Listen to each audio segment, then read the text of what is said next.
राम, जो राम का नाम है हमारे जगत के लिए, हमारी सभी के लिए एक ये संदेश है। राम का जो नाम है, ऐसा चरित्र, ऐसा शांति, ऐसा धैर्यवान, इसी नाम से ऐसे सब कुछ गुण जो हैं वो भगवान श्री राम के अंदर है। उनको मर्यादा पुरुषोत्तम क्यों कहा गया?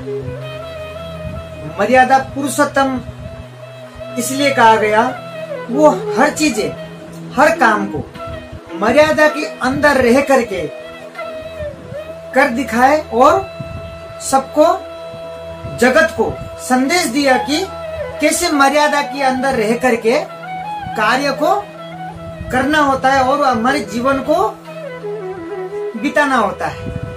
ये सिर्फ हमारे भगवान श्री राम ने हमें संदेश दिए हैं। हमेशा हमारे को भगवान श्री राम के संदेश को हमेशा जीवन में उतारना चाहिए। कैसे मर्यादा के अंदर हम हमारे जीवन को रखना चाहिए, जीवन को बितानी चाहिए, वो हमें भगवान श्री राम का संदेश से हमें जानना चाहिए। शास्त्र कहता है, रमयंती एगिनो सिमंती रामा। इसका मतलब कण कण में है हमारे श्री राम। जो हमारे भगवान है कहाँ होते हैं? भगवान हमेशा कण कण में होते हैं। भगवान श्री राम का प्रकट क्यों हुआ है? जैसे भगवान क्यों आए हमारे जगत में, हमारे संसार में, तो इसमें अलग अलग कारण बताए गए हैं, अलग अलग शास्त्रों में अलग अलग तरीका से बताए गए हैं। लेकिन भगवान का प्रकट जो हुआ वो क्यों हुआ था, उनका कारण क्या था? क्योंकि भगवान ऐसे संसार में आते नहीं है, आते हैं तो कुछ ना कुछ कारण की वजह से कुछ संदेश दे करके जाते हैं। तो हमारे भगवान श्री राम जो प्रकट हुए थे, उनके क्या कारण था? शास्त्र क्या कहता है? परित्राणाय साधुना। इसका मतलब अपने जन पर, अपने लोगों पर कृपा करने के लिए भगवान क्या करने आते हैं? और अपने लोगों पर कृपा करने के लिए, भला करने के लिए, उद्धार करने के लिए, ये भव सागर से पार करने के लिए आते हैं भगवान। हमारे तुलसीदास जी क्या कहते हैं कि विनाश है दुष्करिता, उन दैत्यों का उद्धार करने के लिए। अब आगे क्या करने के लिए? इन दैत्यों का उद्धार करने के लिए भी। रामचरितमानस में क्या कहा गया? हमारे जो तुलसीदास जी लिखते हैं, विप्र धेनु सुरु संते हित लीनो अनुज अवतार। इसका मतलब क्या है? विप्र, विप्र मतलब ब्राह्मणों के लिए, जो ब्राह्मणों को उद्धार करने के लिए विप्र। और उसके बाद क्या है? धेनु, धेनु मतलब गाय, हमारे जो गो माता है, गो माता का रक्षा के लिए। उसके बाद सुरु, सुरु मतलब राक्षस और दैत्य का सिंहार का भी उद्धार करने के लिए। और उसके बाद संत हित, अपने भक्तों को दर्शन देने के लिए। भगवान के जो भक्त होते हैं वो एकदम ऐसे भाव से पुकारते रहते हैं, उनको मिलने के लिए आते हैं। आगे क्या कहते हैं? अवधपुरी रघु कालमणि राव रम बेधति तही दशरथ लाओ। भगवान श्री राम के जो परिवार थे वो कौन से वंश के थे? भगवान श्री राम के जो परिवार थे वो सूर्य वंश में जन्म थे। सूर्य वंश के अंदर जितना भी राजा हुए, बड़े एकदम धुरंतो राजा हुए, बड़े बड़े बहुत शक्तिशाली और धुरंतो वाले राजा हुए सब सूर्य वंश के अंदर, जो इनका इतिहास है।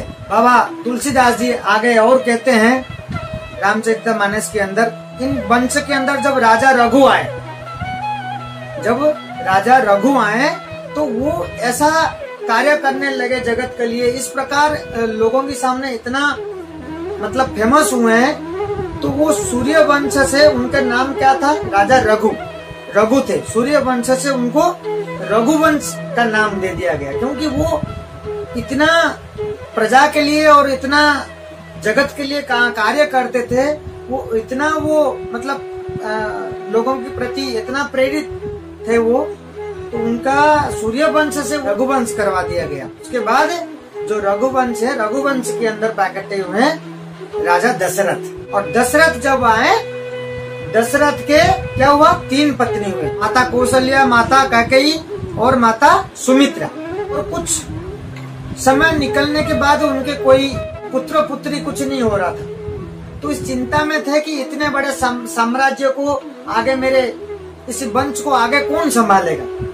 तो चिंतित होकर के वो आगे गुरु के पास जाते हैं, जाकर के अपने दुख सारी बातें उनके सामने जाकर के जाहिर करते हैं कि इस प्रकार इतना दिन हो चुका है, इतने समय बीत चुका है, आगे मेरी इस वंश को चलाने वाले कोई तो पुत्र चाहिए, अभी तक मेरा पुत्र पुत्री कुछ भी नहीं है। गुरु के पास जब गए तो गुरु वशिष्ठ जी ने समझाए कि थोड़ा धीरज रखो। सब जानने के बाद गुरु उनको समझाते हैं दशरथ जी को कि धीरज रखो, कि आप एक पुत्र इष्ट का यज्ञ करो। क्या करो, पुत्र इष्ट का यज्ञ करो, उसमें जरूर आपके सफल होगा। गुरु कहते हैं कि आप धैर्य रखो, आपके पुत्र होंगे, पुत्र एक नहीं, आपके पुत्र 4 पुत्र होंगे। तो फिर वो घर जाकर के वापस महल में जाकर के पूरी तैयारी करते हैं। तैयारी करके सिंह ऋषि को बुलाया गया और सारे तैयारी करने के बाद यज्ञ की आरंभ करते हैं। यज्ञ करने के बाद यज्ञ से एक प्रकट होती है अग्नि माता, प्रकट होकर के तो एक लोटे के अंदर खीर ला करके प्रकट होकर के दशरथ जी के हाथ में देते हैं कि ये लो, आप अपने 3 पत्नियों को ये खिला देना, आपके पुत्र होंगे। तो इस प्रकार यज्ञ का संपन्न होने के बाद इस प्रकार मिलता है। वो लेकर के दशरथ जी लेकर के अपने पत्नियों को वो जो खीर का जो प्रसाद है वो खिलाते हैं। खिलाने के बाद क्या होता है, चैत्र के नवमी को, चैत्र माह के नवमी को मध्यम के समय में जगत को कृपा करने के लिए, पूरे जगत को कृपा करने के लिए भगवान श्री रामचंद्र के जन्म होता है। भगवान श्री रामचंद्र के साथ साथ लक्ष्मण, भरत और शत्रुघ्न के भी जन्म होता है। और उसके बाद क्या होता है कि राजमहल के अंदर एकदम खुशी के आनंद के ठिकाना ही नहीं रहता। सारे हमारे जो माताएं हैं वो भी उनका आनंद में ठिकाना ही नहीं रहता। सब आनंद हो करके एकदम विभोर हो जाते हैं। पूरी एकदम सारे राजमहल एकदम चारों ओर खुशियां हैं। एक बार क्या होता है कि जन्म होने के समय होता है तो उस टाइम भगवान श्री राम जो हैं माता को इस प्रकार स्वप्न में इस प्रकार दिखाते हैं, एकदम गदा चक्र शंख धारी एकदम से इस प्रकार उनका जो दृश्य होती है हमें जो देखते हैं ठाकुर जी का, तो इस प्रकार उनको एक छवि उनको दिखाई देता है। तो माता डर करके ऐसा बोलती हैं कि मैंने प्रार्थना किया, मुझे बालक चाहिए, मुझे इस प्रकार मेरे पिता की जैसा नहीं चाहिए, बालक रूप में आए हैं मेरे पास। तो वो बालक रूप में आते हैं। फिर माता प्रार्थना करते हैं कि मैंने प्रार्थना करता हूँ कि आप बालक रूप में आए, तो बालक होकर के आएंगे तो आपको रोना भी पड़ेगा।